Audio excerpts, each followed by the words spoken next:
ನಮಸ್ಕಾರ. ಚಿಲಿಪಿಲಿ ಕನ್ನಡ ಚಾನೆಲ್ನ 65ನೇ ವಿಡಿಯೋಗೆ ಸ್ವಾಗತ. ಈ ಚಾನೆಲ್ನಲ್ಲಿ ಬರುವ ವಿಡಿಯೋಗಳು ಶಾಲೆಯ ಮಕ್ಕಳಿಗೆ ಮತ್ತು ಶಿಕ್ಷಕರಿಗೆ ತುಂಬ ಉಪಯುಕ್ತವಾಗಿದೆ. ಪೋಷಕರು ಸಹ ತಮ್ಮ ಮಕ್ಕಳಿಗೆ ಕನ್ನಡ ಜ್ಞಾನವನ್ನು ಹೆಚ್ಚಿಸುವುದಕ್ಕೂ ಸಹ ಬಳಸಿಕೊಳ್ಳಬಹುದು. ದಯವಿಟ್ಟು ಎಲ್ಲ ವಿಡಿಯೋಗಳನ್ನು ನೋಡಿ ಸಬ್ಸ್ಕ್ರೈಬ್ ಮಾಡುವ ಮೂಲಕ ಪ್ರೋತ್ಸಾಹಿಸಿ. ವೇದ ಸುಳ್ಳಾದರೂ ಗಾದೆ ಸುಳ್ಳಾಗದು.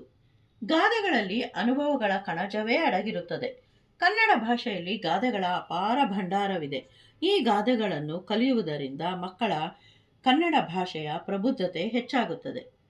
ಇಂದಿನ ವಿಡಿಯೋದಲ್ಲಿ ಪ್ರಾಥಮಿಕ ಮತ್ತು ಪ್ರೌಢಶಾಲೆಯ ಮಕ್ಕಳಿಗೆ ಗಾದೆಗಳನ್ನು ಒಂದು ವಿಭಿನ್ನ ಚಟುವಟಿಕೆಯ ಮೂಲಕ ಕಲಿಸಲು ಪ್ರಯತ್ನಿಸಲಾಗಿದೆ. ಇಲ್ಲಿ ಒಂದು ಹಾಳೆಯಲ್ಲಿ ಕನ್ನಡ ಭಾಷೆಯಲ್ಲಿ ಬಳಸಲಾಗುವ ಕೆಲವು ಪ್ರಾಸಪದಗಳನ್ನು ತೋರಿಸಲಾಗಿದೆ. ಈಗ ಮಕ್ಕಳು ಈ ಪ್ರಾಸಪದಗಳನ್ನು ಬಳಸಿಕೊಂಡು ಗಾದೆಯನ್ನು ರಚಿಸಬೇಕು. ಉದಾಹರಣೆಗೆ, ಉಪಾಯ ಅಪಾಯ. ಉಪಾಯ ಬಲ್ಲವನಿಗೆ ಅಪಾಯವಿಲ್ಲ. ಅತಿ ಗತಿ. ಅತಿ ಆಸೆ ಗತಿಕೇಡು ಎಂಬ ಗಾದೆಗಳನ್ನು ರಚಿಸಬಹುದು. ಇದೇ ರೀತಿ ಒಂದಷ್ಟು ಪ್ರಾಸಪದಗಳನ್ನು ಬಳಸಿದ ಗಾದೆಗಳನ್ನು ಇಲ್ಲಿ ತೋರಿಸಲಾಗಿದೆ.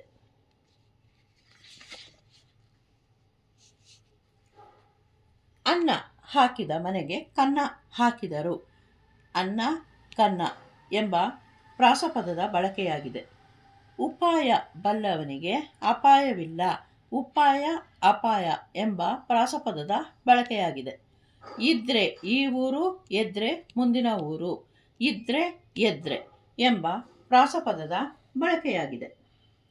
ಮಕ್ಕಳು ಇನ್ನಷ್ಟು ಪ್ರಾಸಪದಗಳನ್ನು ಹುಡುಕಿ ಅವುಗಳನ್ನು ಬಳಸಲಾಗಿರುವ ಗಾದೆಗಳನ್ನು ಹುಡುಕಿ ಅಭ್ಯಾಸ ಮಾಡಿಕೊಳ್ಳಬಹುದು. ಇದಕ್ಕೆ ಶಿಕ್ಷಕರ ಸಹಾಯವನ್ನು ಪಡೆಯಬಹುದು. ಈ ರೀತಿಯ ಚಟುವಟಿಕೆಯಿಂದ ಮಕ್ಕಳು ಗಾದೆಗಳನ್ನು ಕಲಿಯುವ ಅಭಿರುಚಿಯನ್ನು ಬೆಳೆಸಿಕೊಳ್ಳುತ್ತಾರೆ ಹಾಗೂ ಗಾದೆಗಳನ್ನು ಜ್ಞಾಪಕದಲ್ಲಿಟ್ಟುಕೊಳ್ಳಲು ಸಹಾಯವಾಗುತ್ತದೆ. ಈ ಚಟುವಟಿಕೆಯನ್ನು ಮಕ್ಕಳು ಪ್ರಾಜೆಕ್ಟ್ ವರ್ಕ್ಗೆ, ಎಕ್ಸಿಬಿಷನ್ಗೆ ಮತ್ತು ಗ್ಯಾಲರಿ ವಾಕ್ಗೆ ಸಹ ಬಳಸಿಕೊಳ್ಳಬಹುದು.